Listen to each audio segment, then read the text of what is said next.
that again to me so everybody can hear? Yeah, there's a submission process. So I submitted the piece, and they said they have a review committee, and they have a series of meetings with this committee, and a group of the museum's curators get together and they decide which pieces they want to acquire for their permanent collection. After a few months of review and all kinds of bureaucracies and meetings, they decided to acquire my piece. This museum is a shrine to 9/11. I mean, it is the official museum of 9/11. So to have a piece in there that represents the ideas of the 9/11 truth movement in the shrine, that what I assume is a shrine to the official narrative, it kind of, to me, it's like putting a monkey wrench in there or putting questions into that, that whole structure. I love that idea. It's going to be in the officially sanctioned halls of this museum, and it's questioning the whole thing this museum was based upon. So there's a great irony to that.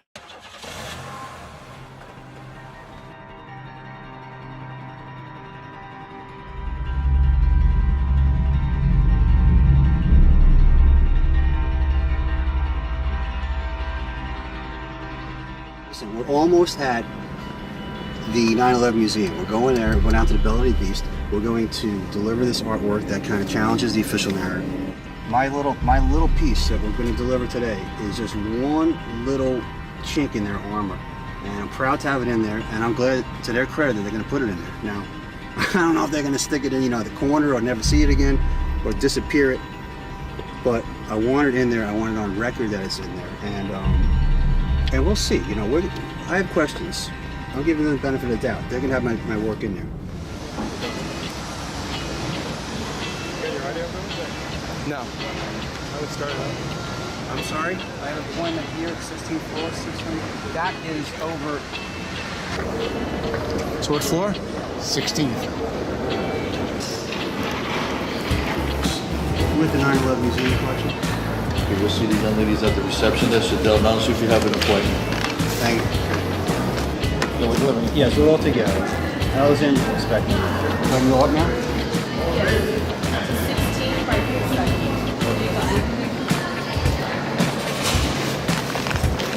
Thanks so much. Right here. 16. Alone.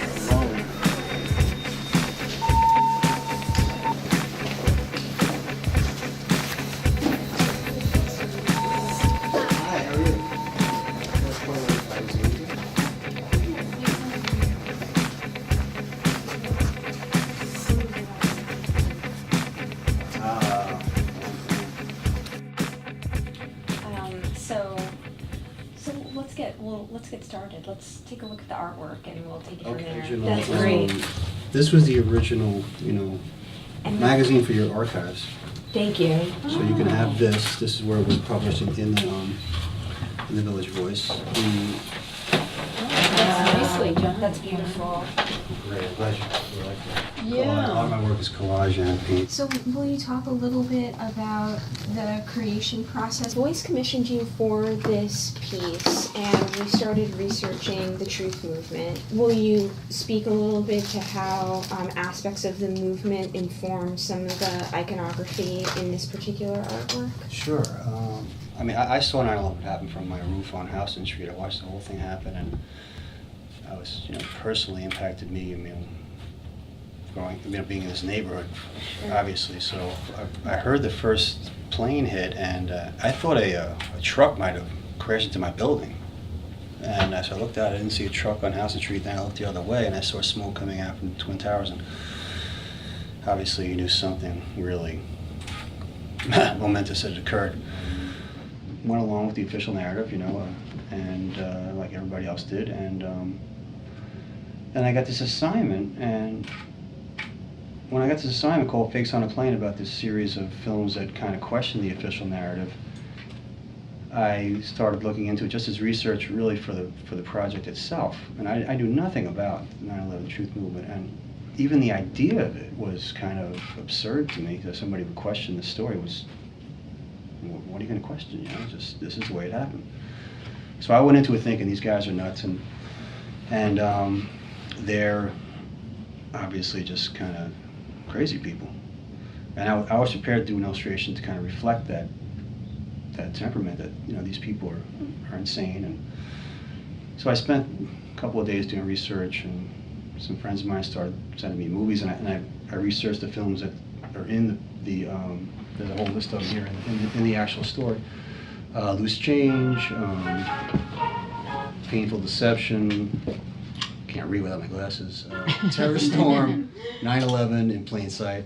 And there was a few others, and then, you know, you start going down that rabbit hole, and next thing you know, you're seeing all kinds of evidence from people in the intelligence communities, and in military, and in foreign intelligence, and pilots, and architects, and engineers, and physicists. And so I went in thinking, these guys are crazy, and I came out thinking they have a lot of valid points and a lot of questions that are very scientific, very logical, very rational, and they haven't been answered by the 9/11 Commission report. So these are valid questions, and I don't see a problem with asking these questions, and I think that they need to be addressed as part of the official record.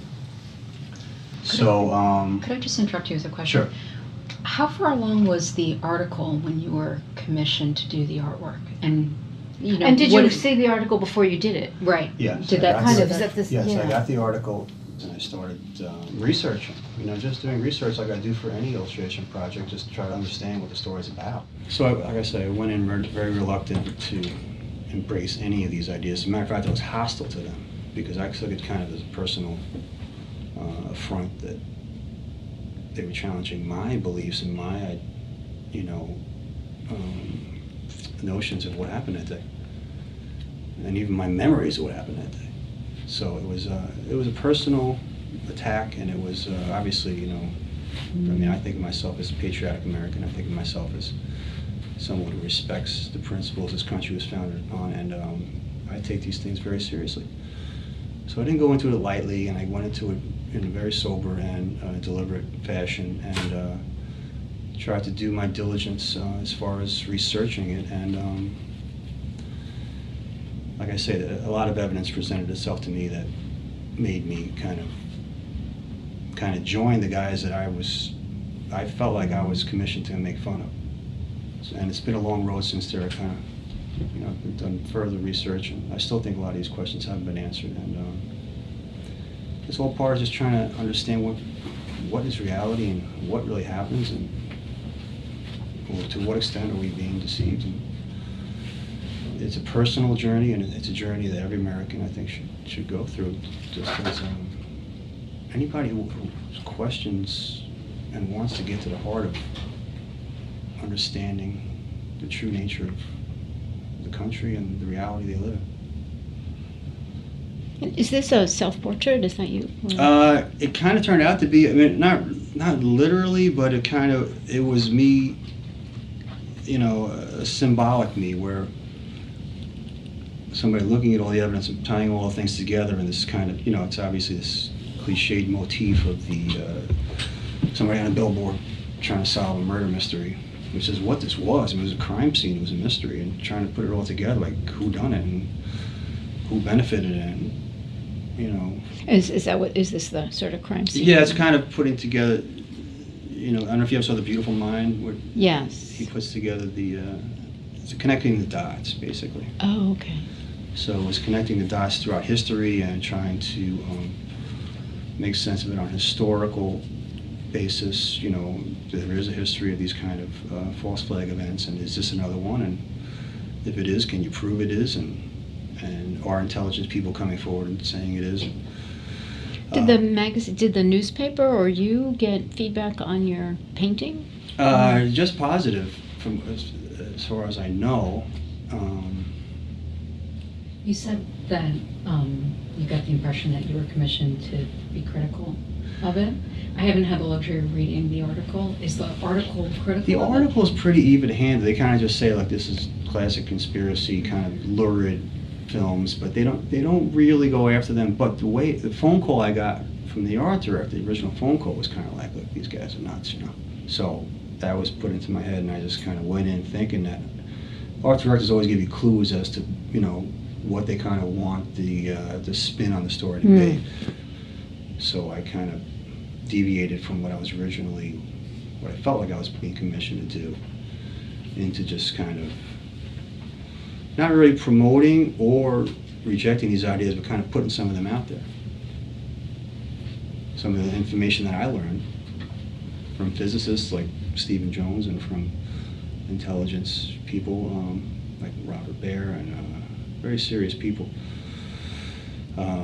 So I kind of tried to distill it. I wish I had a bigger piece. I would love done this thing full size, you know, like a room like this, and tied, because there's so many more pieces to the story. This is just like a little abbreviated version where you can fit into one page. But Is this the only work that you have on the topic, or have you? no, it's kind of this kind of started an obsession of mine. I mean, an artist needs to be obsessed with something, and I was obsessed because I saw this happen and viscerally affected me and my life. And I mean, there's so much mythology out there, you know, all over the place, and it takes discernment to try to figure out. All right, some people are telling ridiculous stories, and there's also official channels that are not answering information, not giving you the truth, and you kind of have to look at both sides or 1,000 sides and put it together like a puzzle, and that's what I was trying to do with this piece. I haven't gotten a close look at the original, but the scan that you sent us, I saw President Kennedy in there, and you mentioned that kind of historical, the links, how, you know, I think you had said. Oh, how you we've could see been Kennedy on the monitoring past, stand, Yeah. yeah. Can you speak to some of these non-directly 9/11 related elements? Well, in this was the most shocking to me from a historical perspective. Looking back, as part of my research, I started reading about Operation Northwoods. I never heard of Operation Northwoods. They didn't teach me that in class, you know, in history class. So I went and I Googled it, and there it is on Wikipedia. You can read it. It's declassified now. What happened? It was a plan during the Cuban Missile Crisis, so right during that era, where they wanted to take Castro out. And it was a plan approved by the Joint Chiefs of Staff, by Defense Secretary McNamara. The plan was they were going to blow up a plane of civilians over Miami, blame it on Castro as a pretext to invade Cuba. Now, they were going to blow up innocent Americans in a plane. And this plan was approved by the Joint Chiefs of Staff, by Defense Secretary McNamara, Robert McNamara. You can look it up. I mean, this is all declassified. This is completely verified information. So I started thinking, and it, you know, to his great credit, Kennedy said no. But maybe would a lesser president have said yes? Would somebody like George Bush say yes? I don't know. Maybe. He said no. He had the final word.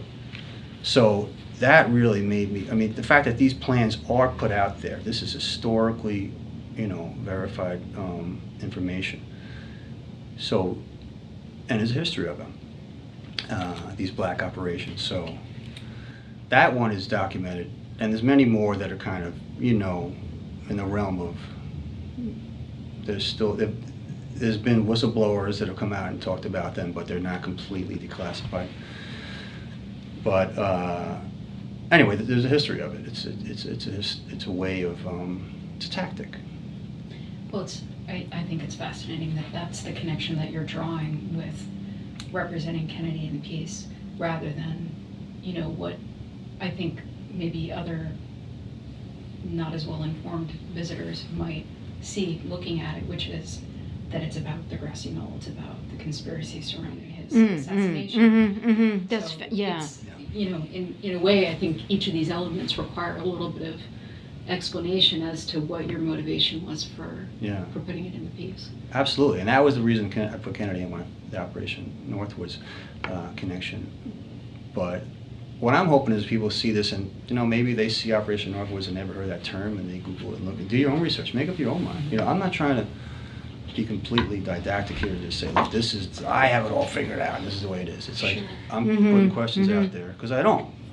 I have questions. That's why the name of this piece, I call it Questions, because it's not called Answers. It's called Questions because I have questions. And what about some of the other elements, or these, well, I mean, I recognize these, of course, and those, but are these cutouts from other This is a ephemera that drawing. you. Well, this is a that you've drawing I did collected? of Dick Cheney, and Oh, so it's your own drawing? that's my Okay. own drawing. And there was a 2000 meeting, a report, the PNAC document, Project for New American Century, where he said we need a Pearl Harbor type event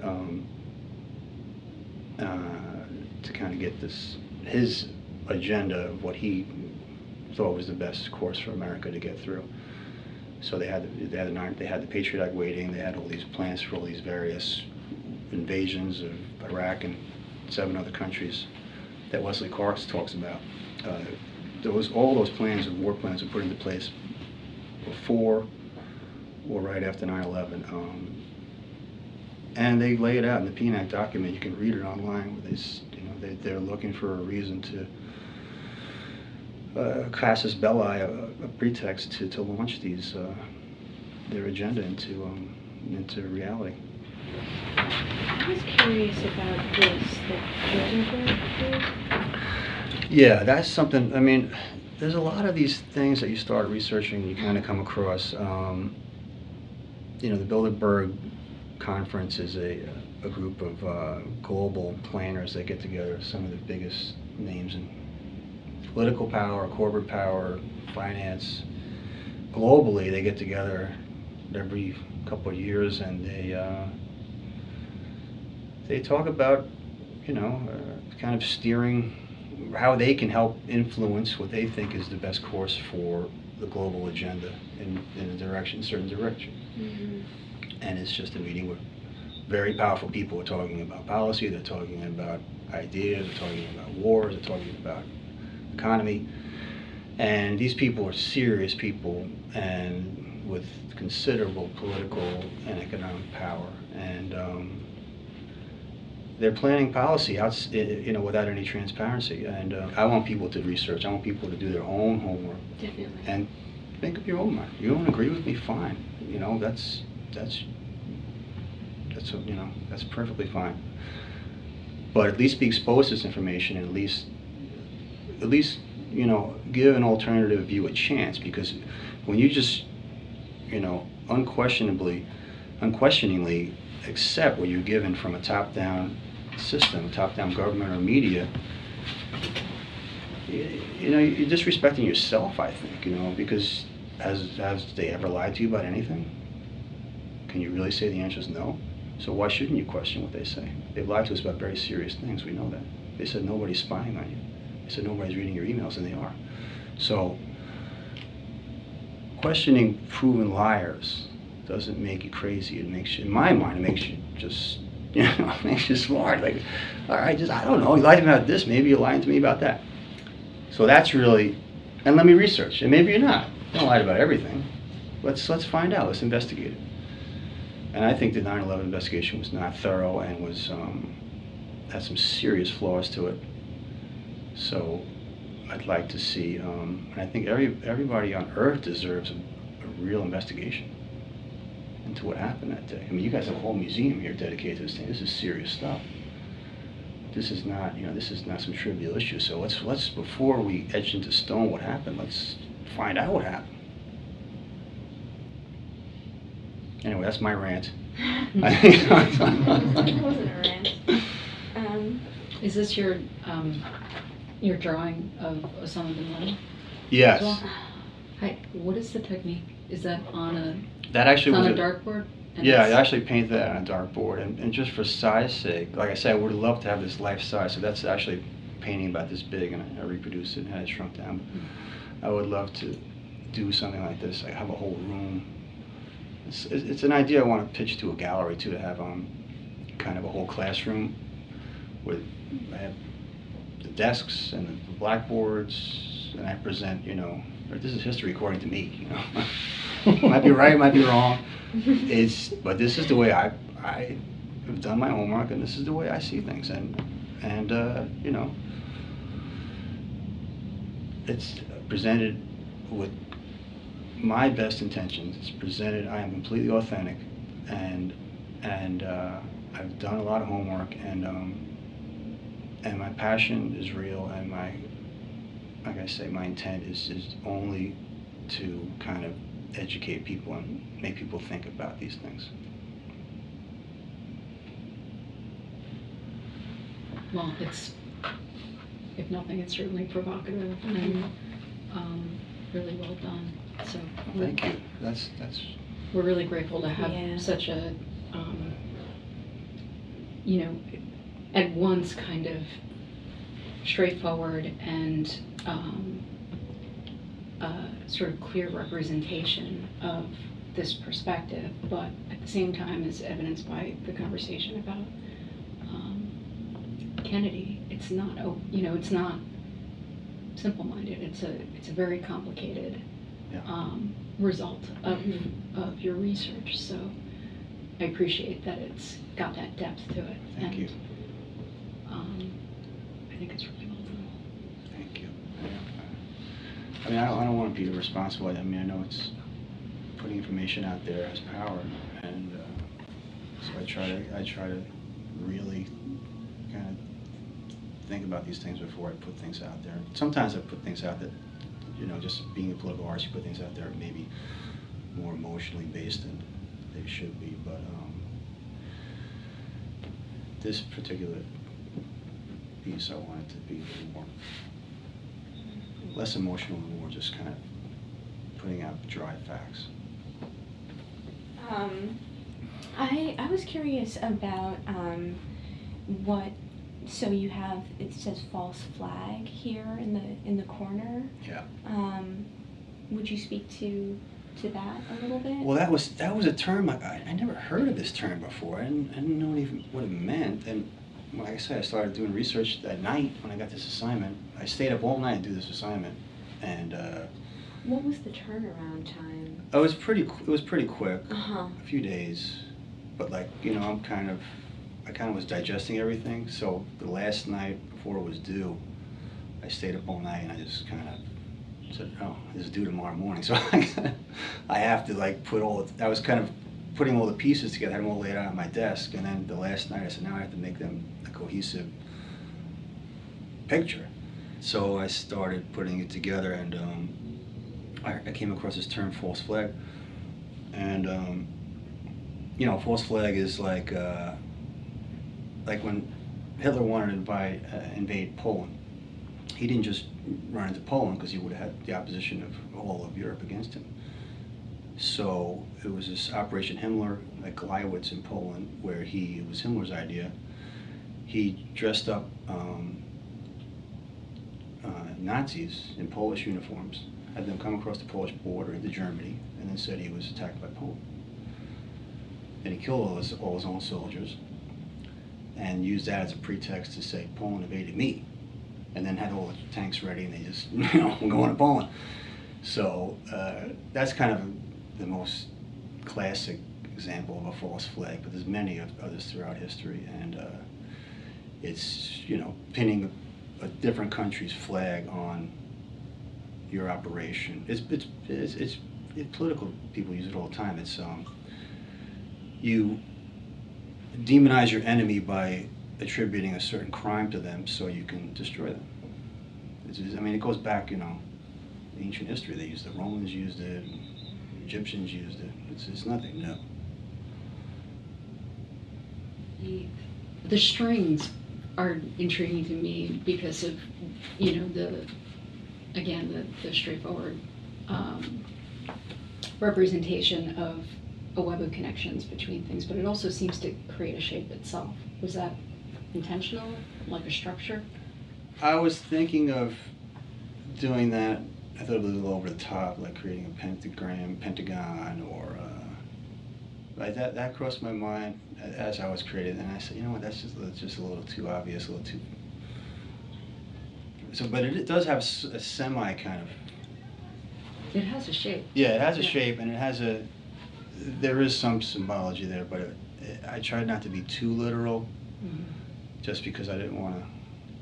Maybe I should have. I don't know. I thought about that. I did think about that. But the end shape was more suggestive of some sort of kind of Masonic symbology than anything. got the back of the dollar bill. Yeah, well, the people who designed the currency in Washington, D.C. were extremely interested in symbology, and then these kind of symbolic lines you can see from, elevations of, floor plans of Washington, D.C. So they were very conscious of it. So these symbols, they all have meanings, all power. I mean, where is this pyramid with an eye on top? I mean, what does that have to do with money? It's like, it's a, purposely picked symbol to convey a specific message, and